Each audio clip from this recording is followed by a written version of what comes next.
बेटी बचाओ बेटी पढ़ाओ, लेकिन भारतीय जनता पार्टी के नेताओं से उनको बचाओ। आप गोरखपुर की बात करो, प्रयागराज की बात करो, आप हाथरस की बात करो, आप उन्नाव की बात करो, भारत सरकार के सारे मंत्री उसके जो है पक्ष में खड़े थे। ये जो सरकार है, ये सरकार निर्मम और नृशंस हत्याओं का पर्याय बन चुकी है। इनका सिर्फ एक ही सपना है, अत्याचार की पराकाष्ठा को पार करो।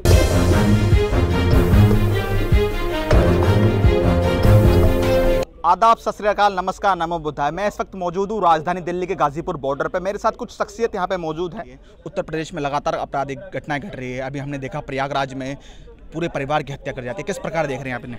मेरा नाम गोपाल तिवारी है जी।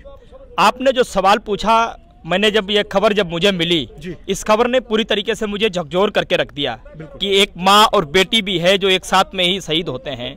ये जो सरकार है, ये सरकार ऐसी निर्मम और नृशंस हत्याओं का पर्याय बन चुकी है।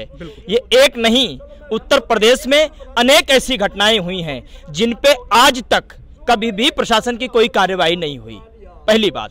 दूसरी बात ये कि उत्तर प्रदेश सरकार ने अपने प्रशासन को कुछ इस तरीके से प्रशिक्षित किया है कि इन घटनाओं को अंजाम देने वाला इनके साथ बराबर कुर्सी पर बैठता है, उसको पदोन्नति देते हैं, उसको फूलमाला चढ़ाते हैं, और जिसके साथ ये घटना घटती है उसको सलाखों के पीछे डाल दिया जाता है। यह सरकार का एक मूल मंत्र रहा है। आपने जिस घटना का उल्लेख किया, ये एक नहीं, ऐसी आप गोरखपुर की बात करो, प्रयागराज की बात करो, आप हाथरस की बात करो, आप उन्नाव की बात करो, शाहजहांपुर की बात करो, चाहे कुलदीप सेंगर, वो इनके भारत सरकार के सारे मंत्री उसके जो है पक्ष में खड़े थे। कोर्ट का आदेश क्या आया, फैसला क्या आया, आपको पता। हाथरस में सब उस जो है कातिल के, जिसने ये अपराध किया था, उसके पक्ष में खड़े थे। फैसला क्या आया, आपको पता है। आप शाहजहांपुर की बात कर लीजिए, जिस बेटी के साथ ऐसे अपराध को किया गया, वो बेटी जेल में रही और उनका जो जिसने किया वो इनकी सरकार में मंत्री बना। तिवारी जी, मैं सुबह पढ़ रहा था, जब मैं खबर को खुद पढ़ रहा था तो मुझे भी कहीं ना कहीं सोच में मैं पड़ गया कि तब मैंने जब पढ़ा कि बेटी के सपनों को भी यहाँ हत्या कर दी गई। बेटी के सपने थे, आर्म्स फोर्स में उसने परीक्षा भी दी थी, वो खुद सेना में भर्ती होना चाहती है, इस प्रकार रेप कर दिया जाता है, उसके बाद हत्या कर दी जाती है। अभी पोस्टमार्टम का जब खुलासा होता है तो एक बड़े सवाल निकल आता है। पूरा उत्तर प्रदेश स्तब्ध है।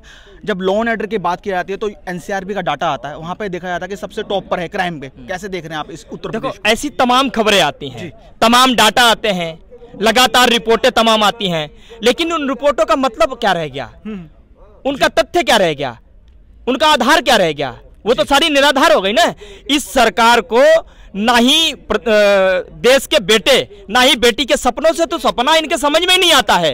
इनका सिर्फ एक ही सपना है, अत्याचार की पराकाष्ठा को पार करो, कत्लेआम करो, इनको भूखा मार दो, नौकरियां इनको देनी नहीं, नौकरी जब मांगने के लिए आए तो इनकी प्रॉपर्टी जब्त कर लो, इनके ऊपर लाठियां चलाओ, इन पर मुकदमे दर्ज करो, यूएपीए की धाराएं लगा करके इन्हें अंदर बंद करो। मेरे साथ कुछ और भी वक्ता यहाँ पे मौजूद है, मैं उनसे बारीकी से समझूंगा। प्रयागराज में जो हुआ सभी को स्तब्ध करने वाली घटना थी, लेकिन साथ साथ जो हमने तमाम जो चीज़ों को देखा, इससे पहले भी हाथरस कांड देखा, हाथरस कांड में उन्नाव कांड देखा, तमाम जो कांड देखे उनमें कहीं ना कहीं इस प्रकार जो प्रशासन की जो लचर व्यवस्था वो सामने आई, और कहीं ना कहीं प्रशासन की जो गंभीरता जो चाहती थी कि भयमुक्त प्रदेश बने। खुद मोदी जी और योगी जी लगातार कह रहे थे अपने वक्तव्य में कि भयमुक्त प्रदेश है, नए भारत का निर्माण कर रहे हैं, नए उत्तर प्रदेश का निर्माण कर रहे हैं। किस प्रकार की कवायद लिखी जा रही है उसमें हम बात करते हैं। सर, सबसे पहले स्वागत है आपका मेरे साथ फिर से जुड़ने के लिए।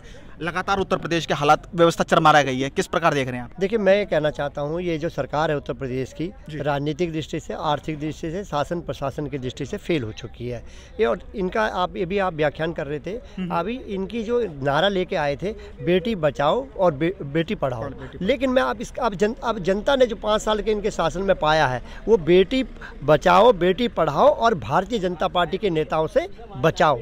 चाहे आप उसमें आप चिन्मयानंद जी को देखते हो, चाहे आप शेखर जी को देखते हो, तो आज ये नारा बिल्कुल इस उत्तर प्रदेश में फिट हो चुका है कि बेटी बचाओ बेटी पढ़ाओ, लेकिन भारतीय जनता पार्टी के नेताओं से उनको बचाओ। तो अगर आपको पसंद आया हो तो इसे लाइक करें, कमेंट करें, शेयर करें, और हाँ, हमारे चैनल को सब्सक्राइब करना ना भूलें ताकि देश विदेश से जुड़ी खबरें आप मिस ना करें, क्योंकि कोरोना काल में 2 गज दूरी, मास्क है जरूरी। नमस्कार।